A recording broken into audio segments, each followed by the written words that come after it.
Oi, meus amores, estamos começando o nosso consultório de família.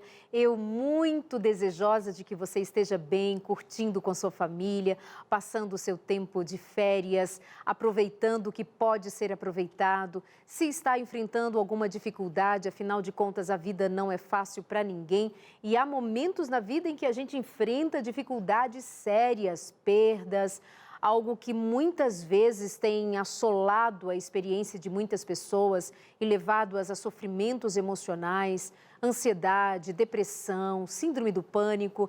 Saúde mental tem sido uma das causas de grande preocupação para os que são dedicados à saúde mental. A Organização Mundial da Saúde tem já emitido há muito tempo relatórios, inclusive, confirmando a situação, o estado atual da saúde mental da população no mundo. E é muito importante a gente considerar o que nós podemos fazer por nós, o que nós podemos fazer por nossa saúde emocional, como nós podemos trabalhar os temas da saúde emocional em família, evitar que novos traumas sejam criados, evitar que pessoas à nossa volta estejam sofrendo sem atendimento, sem acolhimento. O que fazer com as nossas crianças, o que dizer aos nossos filhos. Não sei se você já parou para pensar ou perceber à volta ou estudar a respeito. As crianças têm sofrido muito, os adolescentes, os jovens. E nós precisamos parar um pouco e pensar não somente nos números que são alarmantes, mas o que eu posso fazer pelos da minha casa? O que eu posso fazer por mim? Como é que eu posso viver de tal maneira que eu não seja mais um na estatística, que a minha família não entre para as estatísticas daqueles que estão contados entre os que apresentam transtornos de saúde emocional? Bom, você sabe que o consultório de família está sempre aqui dedicado a falarmos das questões relacionadas à vida em família, ao casamento, à educação dos filhos, mas também a vida emocional de cada um de nós. Afinal de contas, a família não vai bem quando nós não estamos bem para contribuir também. Então, eu te convido a ficar no programa de hoje aqui comigo. Eu tenho em mãos um guia de estudo que a Novo Tempo oferece, chamado Sentimentos, a Ciência do Existir. Excelente! Aqui nós tratamos sobre os diferentes temas ligados à saúde emocional, como depressão, ansiedade, maneiras de lidar com esses transtornos, dicas importantes. Quem produziu foi uma neurocientista, ela é doutora em neurociências, ela é psicóloga clínica também, e você pode nos auxiliar entendendo um pouco mais e pedindo o seu guia de estudo e compartilhando isso com outras pessoas. Então fica a dica para você, ao longo do programa eu vou falando mais a respeito do guia de estudo Sentimentos, a Ciência do Existir. E ao longo do programa, você pode mandar a sua mensagem pedindo, dizendo: eu quero um guia de estudo, Sentimentos, a Ciência do Existir. E não vai pagar nada por isso, nós vamos mandar para você de presente. Aparece aí na tela para você, anota devagarinho, tem o nosso WhatsApp, tem as formas de você entrar em contato e pedir a revista, o Guia de Estudo de Saúde Mental. Para o programa de hoje, nós selecionamos falar sobre ansiedade, especialmente ansiedade. A minha convidada é psicóloga clínica e é doutoranda em psicologia também. Vem para cá, o Hélida Dancini, prazer receber você. Ela está comigo online, lá de Maringá, no Paraná. Joga na tela, produção. Bem-vinda, querida. Tudo bom, Hélida? Tudo ótimo, que alegria poder voltar aqui ao consultório, poder ter esse tempinho com você e com os ouvintes, né, os telespectadores aqui do programa Consultório de Família. Muito gostoso estar com você e um tema que é muito especial também, ansiedade. Com certeza muita gente vai poder crescer, ser ajudada. Segundo a sua experiência, Wélida, por onde você gosta de começar a abordagem sobre o tema ansiedade? Eu imagino que, assim, especialmente como psicóloga clínica, você está lidando todos os dias, não somente com a parte teórica, que é o seu estudo, você trabalha e estuda ao mesmo tempo, porque a ciência ela está sempre se inovando e você está sempre buscando mais conhecimento, mas na clínica você tem um retrato real de como está a saúde emocional das pessoas, né? Exatamente. Acho que a primeira coisa, a gente precisa entender qual inimigo a gente está lutando para que a gente possa ser assertivo para derrotar esse inimigo, né? Então, primeira coisa, a gente precisa entender o que é ansiedade. E ansiedade é uma emoção. Então, quando a gente para entender que é normal a gente sentir emoções, por exemplo, como alegria, tristeza, raiva, medo, da mesma forma, é normal você sentir ansiedade, já que é uma emoção. Agora, existe a ansiedade, que é uma emoção que ela está no nível de normalidade, que a gente chama de ansiedade estado, e tem a ansiedade quando ela sai desse nível de normalidade, ela se torna patológica. Então, veja só, a ansiedade estado, todos nós vamos sentir em diversos momentos da vida, é esperado que isso aconteça, inclusive é até saudável.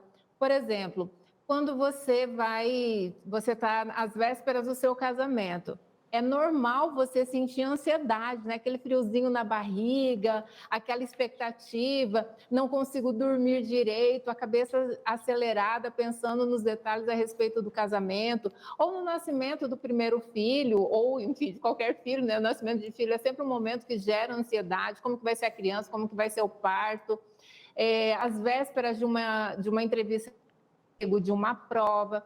Então, a depender das situações, isso vai gerar ansiedade em nós. Isso é extremamente normal, esperado que aconteça. Mas o interessante é que, assim, o evento que está gerando ansiedade passa e os sintomas dessa ansiedade também vão passar. Isso é normal, é o que a gente chama de ansiedade estado. Agora, existe o outro aspecto quando ela se torna patológica, que muitas vezes não tem nenhum evento acontecendo, né? Não estou na iminência de nenhum evento importante que geraria essa emoção e os sintomas da ansiedade, só que eu estou tendo todos esses sintomas. Então, a cabeça acelerada, o sono perturbado, né? Dificuldade para dormir, muitas vezes o coração dispara, dificuldade de respiração. Então, todos esses sintomas, eles estão acontecendo, só que não existe esse motivo seria esperado disparar todos esses sintomas. Então, a gente está num nível patológico que precisa de tratamento. E é importante que a gente entenda como é que faz esse tratamento, porque às vezes a gente acha assim, isso é normal. Não é normal nada que gere sofrimento. Então, está gerando sofrimento, está gerando sintomas intensos, a gente precisa buscar tratamento, sim. Wélida, e quais seriam os sintomas característicos da ansiedade? A gente pode pensar, hoje todo mundo fala de ansiedade, todo mundo, portanto, sabe identificar os sinais de ansiedade. Nem sempre. Tem pessoas que, por exemplo, elas não se viam como pessoas ansiosas, elas estão agora sendo afetadas por algum episódio ou por, enfim, algum gatilho, e elas não estão se percebendo porque até então não se reconheciam como pessoas ansiosas. Quais são as características principais da ansiedade, da manifestação da ansiedade patológica? Então, a ansiedade, os sintomas da ansiedade, eles podem acontecer no nível físico, então, ataque cardíaco, respiração ofegante, às vezes as pessoas relatam uma dificuldade de respirar como se tivesse um sufocamento, tremores, formigamentos, principalmente nas extremidades do corpo.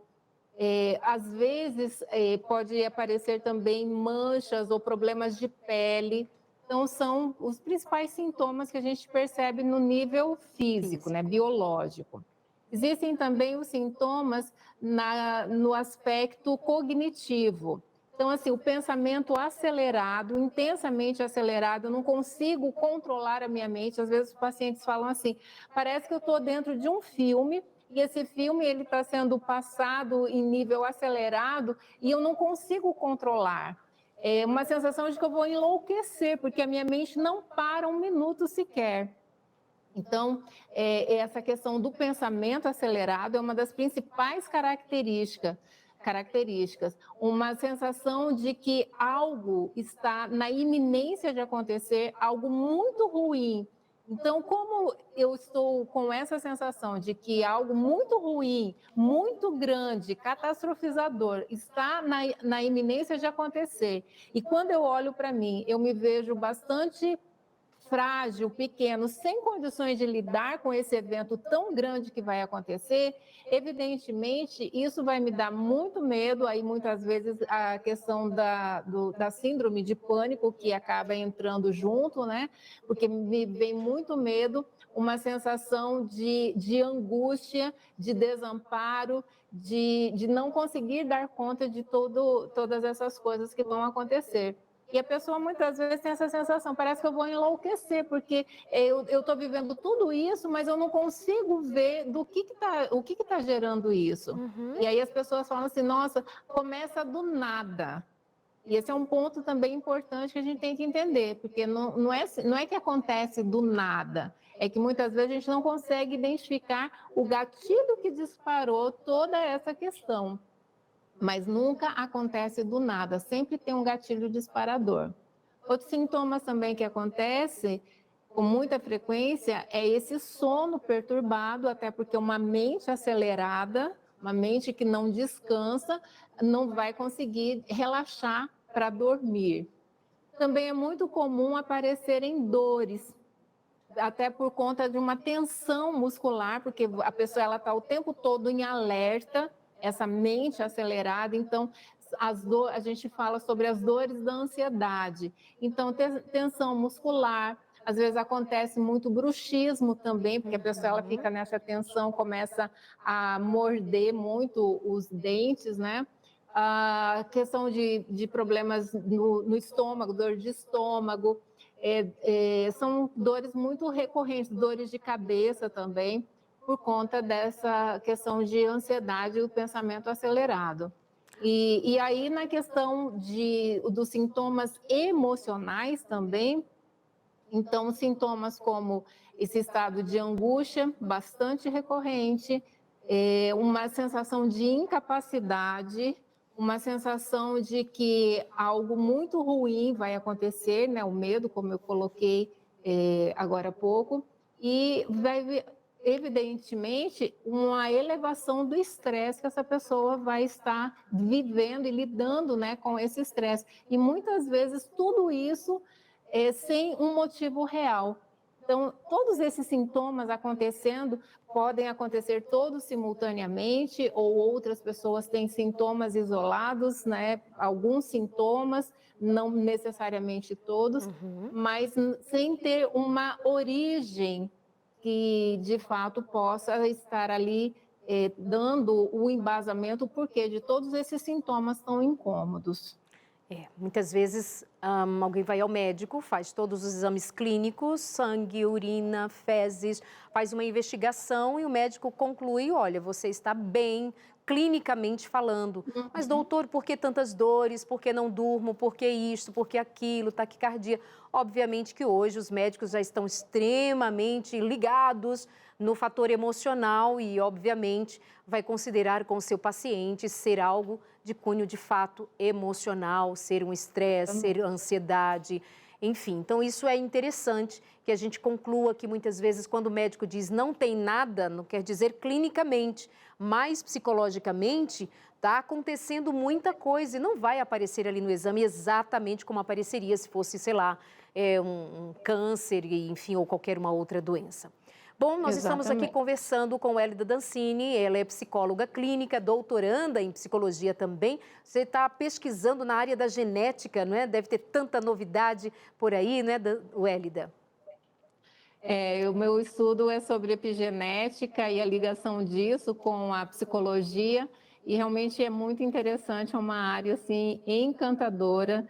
Principalmente a possibilidade de ver como que Deus ele nos cria cheio de oportunidades de promover mudanças significativas na nossa vida e não sermos refém do nosso passado, da nossa genética, da nossa história, mas podemos fazer mudanças na nossa vida, escolhas, né? Eu gosto de dizer que a epigenética é a ciência da escolha. As nossas escolhas podem mudar a nossa vida. Muito bom. Bem interessante. Daqui a pouquinho eu quero saber de você se pode ser, se nós podemos escolher não sermos ansiosos ou não estarmos ansiosos, patologicamente falando. Se nós temos esse poder de escolha sobre a ansiedade, por exemplo, tá bom? Já chamo você de volta Antes, eu quero fazer você aí de casa lembrar que a sua presença no consultório é sempre muito bem-vinda e nós estamos trabalhando hoje o tema ansiedade e levando você a considerar melhor o tema, estudando mais a respeito de ansiedade, depressão e outros transtornos, pedindo o seu guia de estudo. Esse aqui que eu tenho em minhas mãos, Sentimentos, a Ciência do Existir. Eu considero ser fundamental que nós tenhamos conhecimento para então encararmos as dificuldades e especialmente estarmos treinados a fazermos escolhas, reconhecermos aquilo que nós podemos modificar, mudar, dar um outro rumo à nossa própria história para não ficarmos à mercê das coisas que nos acontecem, dos sentimentos, como se nós fôssemos apenas sentar à janela e assistir a vida passar, os eventos acontecerem e nós todos reféns, seja de genética, de história, de família, de ambiente. Não, nós somos seres ativos. Nós podemos tomar parte ativa na vida e devemos, não é nem que podemos, nós devemos. Então entre em contato, peça o seu guia de estudo, aproveite aí o comecinho do ano, feliz da vida para você se organizar. Tá difícil, tá encarando aqui e acolá um problema, se identificou como uma pessoa ansiosa. O que nós temos a oferecer a você sobre a ansiedade? Vem para cá, pede o seu guia de estudo agora. O nosso contato aparece aí na sua tela também. E eu vou repetir daqui para você. O DDD é o 12 98244 4449, 98244 4449. E eu chamo de volta para cá o Hélida Dancini para ela responder a essa pergunta. E aí, a gente pode fazer escolha? Escolho não ser ansiosa, escolho não ser ansioso. Como é que pode se dar essa minha escolha? Se eu estou sentindo, se essa emoção vem, se eventos aconteceram que me levaram agora a viver esta emoção e a sentir o que eu sinto agora. O Hélida pode vir para cá e responde para a gente. É possível escolher não ser ansioso? Então, a gente precisa entender o seguinte: se a ansiedade é uma emoção, o que dispara as nossas emoções? A gente, então, ao pesquisar sobre isso, a gente sabe que toda vez que uma emoção é disparada, independente de qualquer que seja, inclusive a ansiedade, é porque primeiro, antes de ser lá no nosso cérebro, né, o hipocampo, que é ali a amígdala responsável, né, são os centros da emoção. Antes deles dispararem essa emoção, primeiro houve um movimento no nosso cérebro, aqui no lobo frontal, que é o centro do raciocínio. Isso significa que antes de haver uma emoção, primeiro aconteceu um pensamento. E isso é muito interessante porque se eu tive a emoção ansiedade, é porque primeiramente eu tive um pensamento que me gerou essa emoção. Então, veja, se o meu pensamento ele está gerando uma emoção que está, nesse contexto, me prejudicando, o que aconteceria se eu mudasse o meu pensamento? Se eu, então, direcionasse ele para um outro caminho, ou se eu questionasse esse pensamento, o que iria acontecer? Veja, se eu modifico o meu pensamento, inevitavelmente isso vai modificar o meu sentimento. E o comportamento também é afetado. Só que muitas vezes a gente fica tentando lutar contra a emoção, a tal de controle emocional. Eu tenho que controlar a minha emoção. As emoções são incontroláveis. As emoções são consequência dos nossos pensamentos. Então, a gente está diante de um acontecimento, esse acontecimento vai disparar em mim um pensamento, e esse pensamento, a consequência são as nossas emoções, e aí a gente vai se comportar de acordo com tudo isso. Então, assim, não adianta a gente ficar tentando controlar a emoção, controlar a ansiedade por ela só essa questão da emoção. A gente, para ter um impacto nessa ansiedade patológica, eu preciso começar a trabalhar na origem. Qual é o gatilho que está disparando isso? São pensamentos. Esses pensamentos catastrofizados, pensamentos que muitas vezes estão distorcidos, que não representam a realidade, pensamentos que estão adoecidos, esses pensamentos eles precisam ser trabalhados. E ao mudarmos o pensamento, a gente consegue então mudar a emoção que a gente está sentindo e é aí que a gente consegue então trabalhar com essa ansiedade patológica através dessa origem que é o pensamento. Aí, Darleide, veja, muitas pessoas ficam pautadas apenas no ansiolítico. Aí eu vou tomar o remédio e o remédio vai resolver o meu problema de ansiedade. E aí a gente tem que entender qual é a relação do ansiolítico com esse processo de restauração do transtorno de ansiedade. O ansiolítico, ele não é curativo, ele não vai curar a ansiedade. E aí a gente tem que entender que não significa que porque ele não vai curar, que ele não tenha função. É que a gente está atribuindo ao ansiolítico uma função que não é dele. A função dele não é curar, até porque não tem como curar uma emoção. Tem como curar para não sentir mais alegria? Então, veja, a função do ansiolítico é diminuir os sintomas.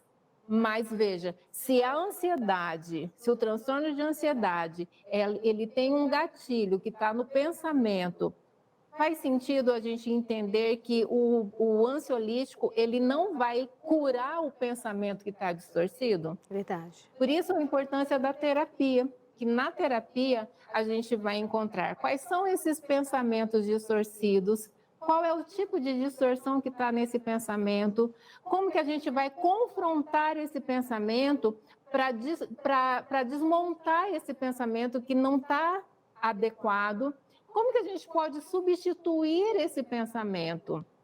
Como que eu posso olhar para essa realidade, fazer interpretações que sejam adequadas e então desenvolver um estilo de pensamento que seja adequado para que eu possa ter boas emoções, para que eu possa ter bons comportamentos.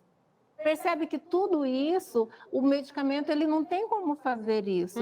A gente só consegue fazer isso na terapia. Por isso a necessidade de fazer um processo psicoterapêutico.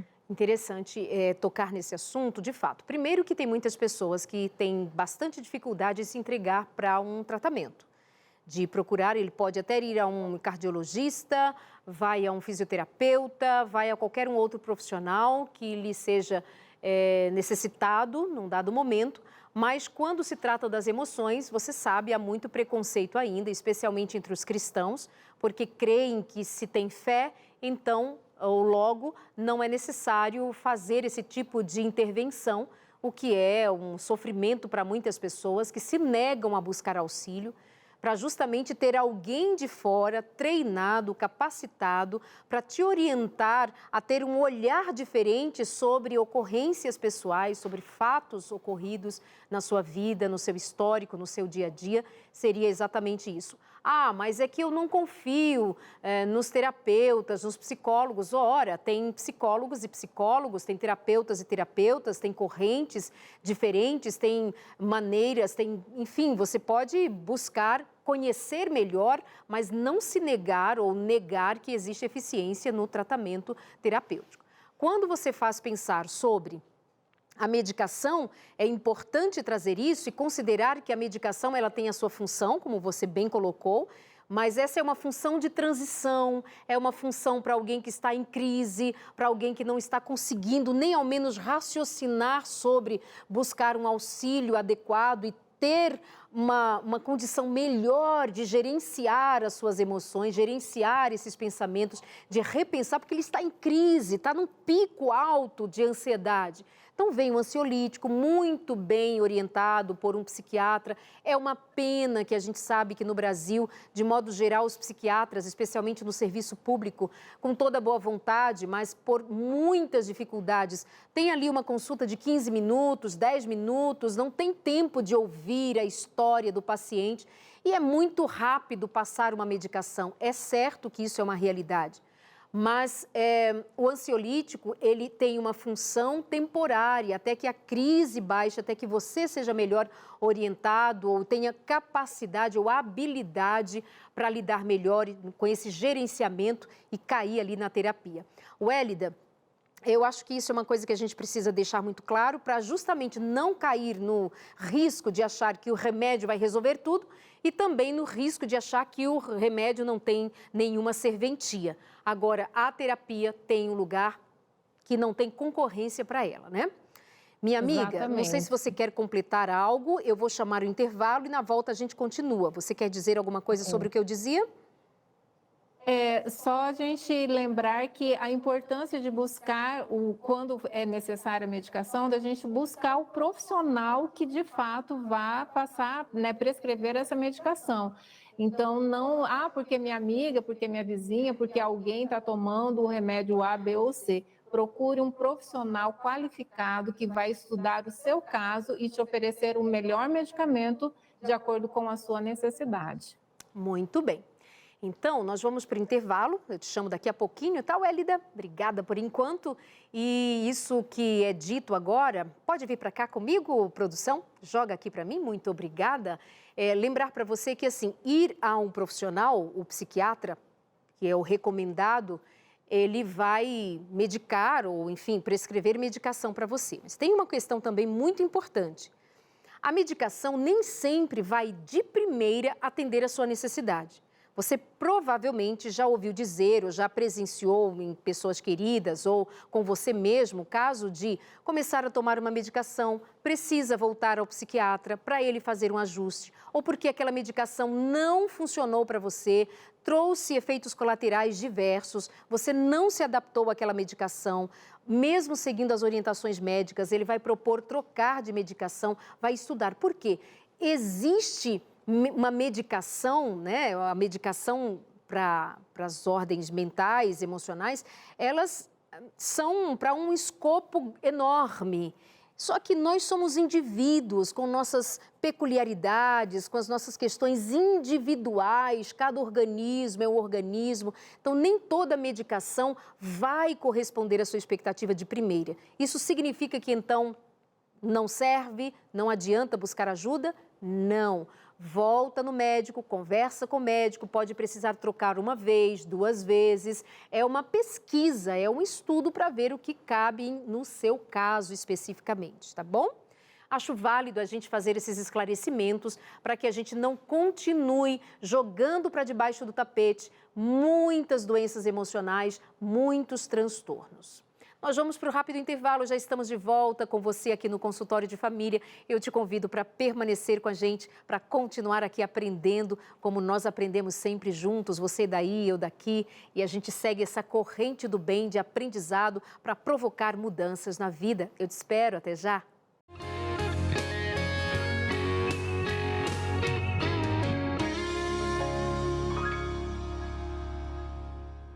De volta no consultório de família. Hoje nós estamos falando sobre ansiedade.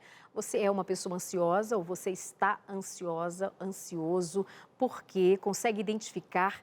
Eu estava agora há pouco conversando já com a psicóloga e doutoranda em psicologia, estou doida para chamá-la logo de doutora Wélida Dancini, e já caminhamos um bom pedaço aqui dessa história sobre ansiedade e a gente vai continuar agora.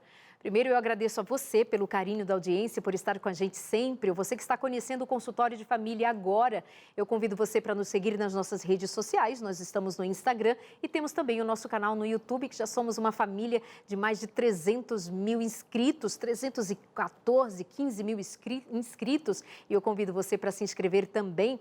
Todos os programas que nós fazemos aqui na TV, depois disponibilizamos para você ali, para você ver e rever a qualquer hora. Você que tem aí um caderninho para fazer anotações, afinal de contas é um tempo terapêutico, onde você está diretamente ouvindo de um profissional ou de tantos outros juntos, muitas vezes, quando eu recebo a vários deles aqui no meu sofá, para você aprender, para estudar, para saber, para repensar a sua vida e o seu caminho, para você ter mais saúde emocional, para você ter mais saúde nos seus relacionamentos, na sua família. Muitos casamentos são prejudicados porque você não tem aquilo que a gente chama de autoconhecimento. Se perceber, por exemplo, será que o seu comportamento está alinhado com a construção de uma boa relação conjugal? Será que não é o caso de você pedir ajuda, buscar ajuda, quando identificar que você tem comportamentos destrutivos, quando você tem comportamentos adoecedores, porque você está doente e precisando de ajuda? Eu sei que é difícil para você ouvir assim, mas eu doente? Para muita gente bate pesado no ouvido, ou para todos nós, né? Ninguém quer ser doente. Mas é que o mundo está doente, nós estamos adoecendo e o fato de negar que estamos adoecidos, adoecendo em processo ou já doentes de fato, não nos diminui, apenas nos faz lembrar que nós habitamos no planeta Terra. O planeta Terra está doente, a água, o ar, a terra como um todo está enferma. Por que nós não ficaríamos? Agora, nós somos seres inteligentes e Deus, o Criador, deixou recursos para que nós, com inteligência, com capacidade, com habilidade, pudéssemos dar a volta por cima, prevenirmos doenças ou fazermos um enfrentamento adequado, como, por exemplo, o que você tem feito pela saúde. Será que você tem meta, objetivo para, neste ano, buscar melhor qualidade de vida? Você faz exercícios físicos? Você toma sol? Você se expõe ao sol aí onde você mora? É possível tomar sol? Vitamina D relacionada ao bem-estar emocional está altamente comprovado. Tem relação com a depressão. Quando nos falta a vitamina D, aquela que a gente exposto ao sol consegue ter metabolizado no organismo. Você consegue dormir adequadamente? Dorme o mais cedo possível, 10 horas da noite. É um tempo que você consegue já estar pronto para dormir. Dorme quantas horas por noite? O sono faz total diferença para o seu bem-estar ou total diferença a falta dele para o seu mal-estar? O que você faz por você? Quantas vezes faz exercício físico por semana? Está na sua agenda? Está aí como um alvo seu? Cuidar dessa maquinaria que o Criador providenciou e colocou vida em nós, mas também colocou em nós aquilo que a gente chama de autorresponsabilidade. Você e eu somos responsáveis por nossas decisões, por nossas atitudes, frente àquilo que é necessário para vivermos minimamente bem. Porque senão a gente fica por aí só reclamando, dizendo, ó céus, ó vida, eu estou doente. Mas e o que a gente faz pela saúde? Às vezes falamos mais de doença do que de saúde. Ao falarmos aqui hoje, por exemplo, sobre ansiedade, a gente quer levar você a considerar o que pode ser feito para driblar ou para se livrar da ansiedade patológica, dessa adoecedora, disso que dá taquicardia, medo, essa coisa que te faz ter medo de viver, tem desejo de morte, coisas afins. Então, vamos conversando sobre isso e eu vou chamando de volta a psicóloga Wélida Dancini para dividir a tela comigo e a gente continua falando sobre esse tema e levando você aí de casa a considerar o que eu posso fazer diferente. Wélida, responde aqui pra gente, crianças também, eu estou falando no mundo que está adoecido, né? Nós que estamos no planeta Terra não tem como fugir daqui, agora Deus nos tirará deste lugar e nos dará novos céus e nova terra, esperamos por esse dia, cremos nesse dia, mas por enquanto estamos aqui. As crianças também são afetadas por ansiedade? Como se identifica uma criança ansiosa? Como que se acolhe uma criança ansiosa também e ajuda uma criança ansiosa? Então, Darleide, as crianças também são alvos de ansiedade.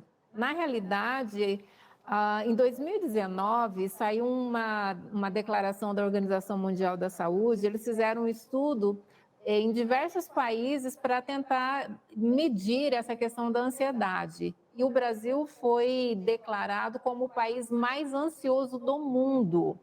Isso em 2019, antes da pandemia do Covid. E agora a gente, né, já depois de tantos anos aí, né, alguns anos da pandemia, evidentemente que o nível de ansiedade por conta da pandemia, das perdas, de toda essa mudança, é inevitável que a gente tenha tido impactos no nosso emocional. Eu costumo dizer que a gente viveu duas pandemias simultaneamente, a do Covid-19 e a pandemia emocional, que todos nós fomos afetados por conta de todas essas mudanças, todas essas incertezas. Nesse contexto, as crianças, elas também são afetadas, porque a gente está num modelo, né, num país altamente ansioso. As nossas famílias, elas estão com muitas pessoas vivendo esse contexto de ansiedade e a criança, ela está aprendendo esse modelo e, inclusive, né, utilizando isso também como seu estilo de lidar com as diversas situações da vida, o estilo de como ela vai interpretando os acontecimentos. Então, as crianças, elas também são afetadas. E aí, Darleide, uma coisa que eu me preocupo muito em relação às crianças é porque Muitas vezes, eu sei que lidar com os problemas emocionais, eu sei que não é fácil. Você falou no bloco anterior essa questão da dificuldade que a gente tem muitas vezes de buscar um profissional. E se para a gente já não é fácil, reconhecer, admitir que o nosso filho está com um problema emocional, com um transtorno emocional, buscar ajuda para o filho, muitas vezes é ainda mais desafiador do que buscar para nós mesmos. Então, muitas vezes, a criança, ela acaba entrando num processo de sofrimento ainda mais intenso, porque muitas vezes nós pais, nós responsáveis pelas crianças, nós invalidamos o que a criança está sentindo. E eu recebo muitas mensagens, até mesmo pelas redes sociais e no consultório, relato das crianças que dizem assim: ah, meus pais falam que isso é frescura, que isso é preguiça, que é falta do que fazer. Então, muitas vezes a criança ela tem os seus sentimentos, ela tem as suas patologias, inclusive, invalidados, porque a gente não dá esse olhar, essa atenção e a gente não traz esse processo de aceitação pelo sofrimento do outro. Então, é um sofrimento ainda maior. Primeiro o sofrimento do transtorno emocional, depois o sofrimento de ter o nosso transtorno emocional invalidado pela figura de autoridade que a gente tem. Os principais sintomas que a gente percebe na criança, a gente vê muitas vezes uma dificuldade no desenvolvimento escolar da criança, um impacto no desenvolvimento escolar. A questão de roer unhas é muito recorrente, o impacto no sono, ou dorme muito ou para de dormir, geralmente dificuldade de dormir, o terror noturno também, né? A dificuldade, o medo que a criança tem. Alguns sintomas, algumas outras patologias que muitas vezes é um indicativo da ansiedade, a questão da alopécia, o cabelo começa a cair, né? Aqueles buracos que fazem que surgem na cabeça da criança, muito típico da ansiedade. A criança fica inquieta, então, por exemplo, ela está assistindo televisão, ela não consegue sentar e assistir a televisão. Enquanto o programa está passando, a criança ela fica correndo, ou então ela senta um pouco, e daí a pouco ela corre para lá e para cá, depois ela volta e continua sentada assistindo, né? Eu já acompanhei um paciente assim. Então, são os principais sintomas que a gente percebe na criança. A questão da comida também, muitas vezes essa criança ela começa a comer muito intensamente por conta dessa ansiedade. Uau! É bom, então, ficarmos atentos à condição emocional das crianças, de fato, não desprezar, não pensar que a criança não tem sentimentos, não tem emoções, tem. E muito bem colocado, lembrar, né, Wélida, justamente do modelo familiar. Mães ansiosas acabam compartilhando o seu comportamento ansioso com seus filhos, o pai ansioso. Quer dizer, as crianças estão absorvendo e estão incorporando o modelo familiar.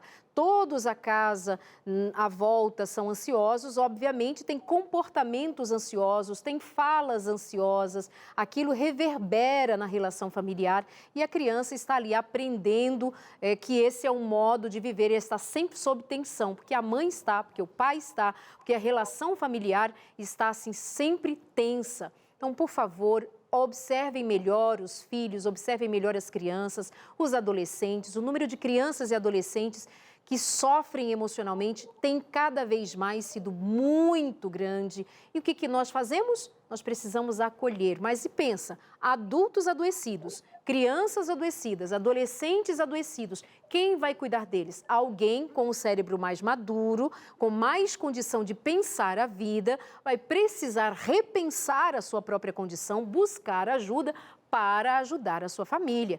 Que esse seja um movimento e que você participe dele ativamente para que a família usufrua de bem-estar. Claro, nós sabemos das muitas dificuldades que as famílias enfrentam, Por exemplo, quantos casamentos estão em frangalhos? Quantos filhos estão assistindo seus pais em dificuldades?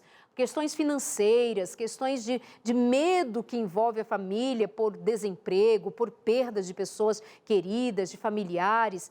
Tanto sofrimento.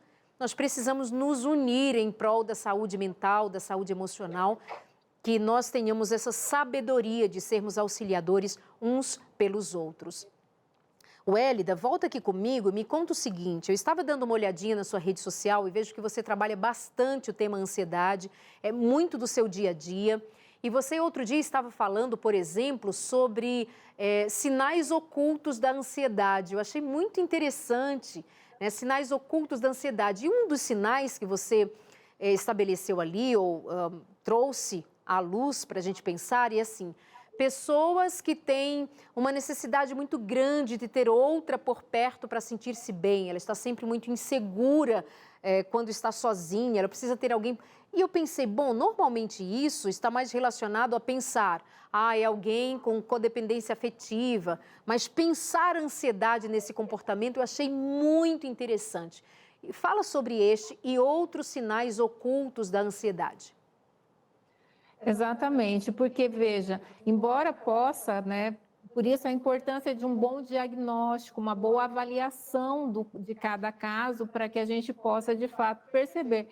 É uma questão de dependência emocional, é uma questão de ansiedade, são duas coisas que estão aí, né, uma comorbidade aí. Então, a importância de fazer um bom diagnóstico para que a gente seja assertivo no tratamento. Mas muitas vezes é uma forma mascarada de ansiedade quando eu fico me apoiando, me escorando no outro. Por quê? Porque eu tenho até medo de estar sozinho por conta da ansiedade, com medo de ter uma crise de ansiedade e me ver sozinho e não saber o que fazer, e um medo de morrer, porque essa é uma característica, né, muito comum.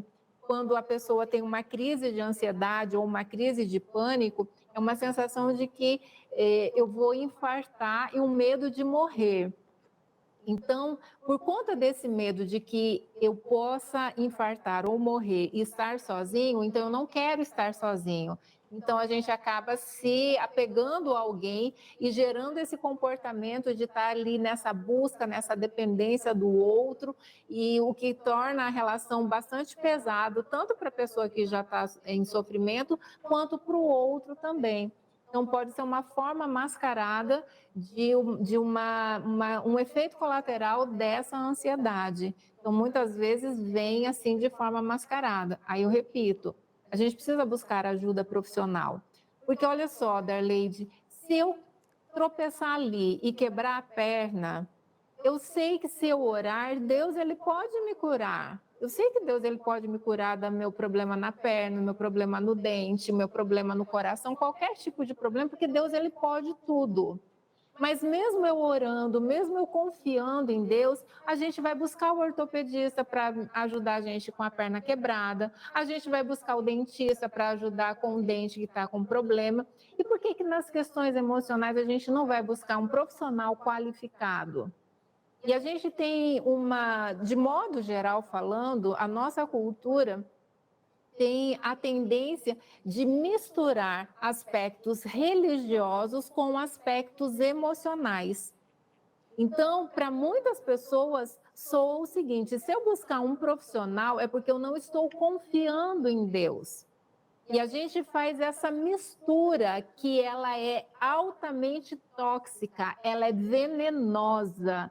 Misturar aspectos emocionais com problemas emocionais, distúrbios emocionais com problemas espirituais. A gente mistura tudo isso e aí, olha só, a pessoa que ela já está em sofrimento emocional por conta dos seus transtornos emocionais, ainda receber uma carga de que, assim, olha, ora mais, faz uma campanha de oração, você tem que estudar mais a Bíblia, vai para a igreja e tal. Então, essa mistura de aspectos religiosos como consequência ou como causa dos nossos problemas emocionais, isso é altamente adoecedor.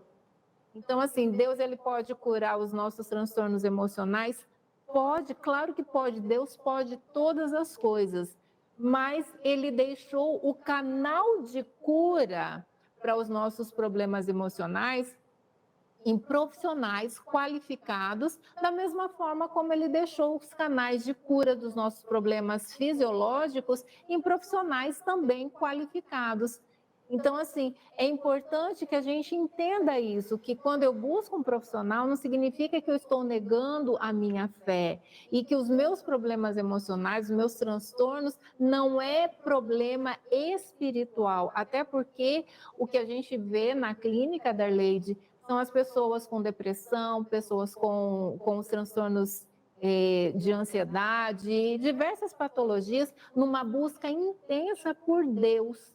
E aí a gente chegar para essa pessoa e dizer, porque você está com problema emocional, é no mínimo muito injusta. É colocar uma carga muito mais sofrida em quem já não está conseguindo dar conta da carga de sofrimento que está tendo que carregar. E dizer isso, não, Elida, não diminui em nada o valor da fé, o valor da nossa crença em Deus, não diminui em nada, até porque estudos também já comprovam a eficácia, a eficiência da fé, do fator fé, quando nós, em fé, temos esperança, temos confiança de que Deus está guiando, de que Deus vai nos conduzir a sairmos dessa situação com o auxílio de pessoas que possam nos auxiliar, como no caso o cardiologista. Ninguém diz em sã consciência, eu não vou ao cardiologista, porque mesmo que já tenha identificado que eu posso morrer a qualquer momento de um ataque cardíaco, eu não vou ao cardiologista porque eu estou em oração. Mas o que se vê é sabedoria e dizer, eu estou confiante em Deus, eu oro, eu busco a Deus, eu confio no poder de Deus. Ir ao médico, eu vou em nome de Deus, eu vou pela graça de Deus, eu vou seguir a orientação de um médico em quem eu confio, mas sem em nenhum momento me apartar da graça e da misericórdia de Deus. Nos aspectos emocionais, psicológicos, nas dificuldades nossas, devemos fazer esse caminho também com muita sabedoria. Devo dizer, claro, que precisa ser um profissional em quem você confie. Eu já disse no programa de hoje, volto a dizer agora, há profissionais e profissionais. Há pessoas que me procuram, Darleide, você me indica porque eu estou indo a um profissional e ele me indicou, por exemplo, hipnoterapia. Hipnoterapia não está no escopo da nossa fé cristã, não está no escopo da minha fé cristã. Então, eu não oriento que você vá a um profissional que não atende aos requisitos da sua fé, obviamente. Nós somos pessoas adultas, nós somos pessoas inteligentes, nós somos pessoas embasadas na fé e sabemos o que cabe e o que não cabe. Também não vamos fazer daqui uma defesa de que todos os profissionais estão dentro daquilo que nós entendemos como perspectiva de saúde emocional, de acompanhar o paciente, acompanhar você na sua necessidade, se você não confia, se você não entrega, se você vê que aquele profissional, não, Darleide, mas todo profissional é neutro. Gente, não existe um ser humano neutro, nós carregamos as nossas crenças. Outro dia, para você ter ideia, uma seguidora minha me contando a sua história, e então ela disse, Darleide, hoje eu fui à minha psicóloga, e eu disse para ela, essa seguidora, ela não é uma religiosa, ela estava descobrindo agora a leitura da Bíblia. E ela disse que estava se sentindo muito em paz em descobrir na leitura bíblica um tempo muito precioso. Ela já não estava mais dando tanta atenção às redes sociais, a outros tipos de passatempo. Então ela descobriu na Bíblia uma leitura que simplesmente a preencheu de um jeito muito especial. E ela levou aquilo à sua terapeuta. E a sua terapeuta riu e disse, não acredito que você vai ser dessas que acha que a Bíblia pode ter... Então, assim, faltou com a ética. Debochou da crença ou da fé daquela moça que estava, nem era de modo religioso, mas descobrindo na Bíblia algo que ela não conhecia, uma leitura agradável, uma leitura de aprendizado novo para ela. Então, ela disse, Darleide, me senti muito mal, eu me senti ridicularizada. Então, isso pode acontecer de aquele profissional não dar crédito à sua fé. É todo profissional que faz isso? Não, tem profissional que é ateu e é extremamente respeitoso, é extremamente coerente, como tem profissional cristão que falta com a ética também, assim, um cristão mais ou menos, né? mas pode acontecer. O que eu estou dizendo em paralelo, né, em conjunto com o que a Wélida está dizendo? A gente precisa desmistificar de que buscar um apoio emocional com um profissional seja alguma coisa que briga com a nossa fé. Não, nós tomamos a nossa fé e vamos em direção a quem nos pode ajudar, nos pode auxiliar, mas sem abrir mão da nossa fé, no sentido de ser a fé reconhecido pela ciência como instrumento que leva o ser humano, que leva a mente humana a ter esperança em algo superior, em algo que tem a ver com as crenças de cada um de nós em um Deus ou um ser superior, como outros queiram dizer, mas a fé já é objeto de estudo e inegável a sua relação com o nosso bem-estar. Dito isso, nós continuamos aqui, já partindo para o final do programa. Convido de volta a Wélida e agora queremos saber, Wélida, para finalizarmos por aqui, vem para cá.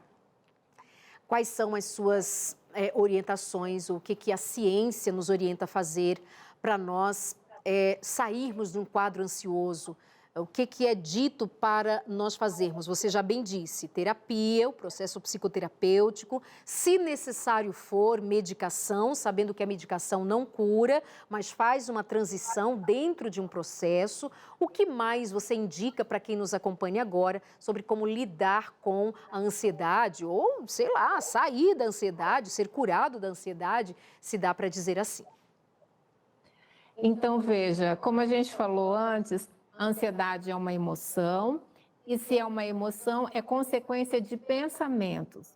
O transtorno de ansiedade, ele está com gatilhos de pensamentos distorcidos que estão disparando essa ansiedade em níveis patológicos. Então, a gente precisa trabalhar esses pensamentos.